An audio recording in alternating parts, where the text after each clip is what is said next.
in Kenya. A surprise new VAT tax announced at the weekend illustrates Kenya's economic woes and the dilemma the government faces between cutting debt and keeping people happy. The tax increment on petroleum products sent pump prices soaring by 12% and has been met with protests from the public and Kenyan transport associations. Many Kenyans are unimpressed after the country's revenue authority imposed a 16% value-added tax on all petroleum products, defying lawmakers who had voted last week to delay the levy for 2 years due to concerns about the cost of living. Petrol prices at the pump rose by about 12% after the tax was imposed unexpectedly over the weekend. Parliament's decision to postpone the introduction of the tax on fuels, which had been pushed back several times previously, was seen as a blow to government's efforts to raise in state revenue. To become a law, the bill on delaying the tax that was passed in Parliament still needs approval by President Uhuru Kenyatta. We travel every day, so we were used to paying much lower fares. I used to pay 30 US cents from Kawangware to the city. Now I am paying 50 shillings, so it will affect my businesses when I go to buy to stock. You know, we used to ferry the passengers to town for $5. We will need to increase the cost by about $1. The customers are feeling the pinch. It has become a problem.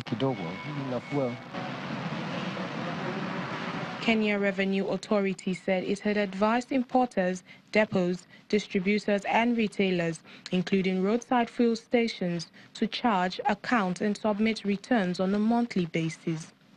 Kenya's legislature also recently rejected a Robin Hood tax of 0.05% on bank transfers of more than 500,000 shillings. And an employee contribution scheme towards the National Housing Development Fund. The planned tax hikes were designed to fund a range of government development goals, including universal healthcare and affordable housing.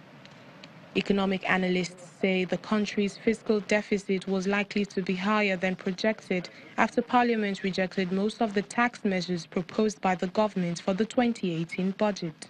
I think the agency from the government side to get money to stabilize their coffers is probably what's informing the decision to tax fuel. And you know, when you tax fuel, it means transportation cost goes up. When transportation cost goes up, it means cost of goods go up. And it means for factories, cost of energy goes up. So basically everything, the price starts going up, and it starts choking the possibility for producers to produce, for logistics companies to move products, and even for the farmers to be able to produce the food, because tractors also use diesel. And so basically energy touches on all spheres of life. IMF estimated the country's debt burden at between 54 to 55% of economic output in the 2017-2018 fiscal year.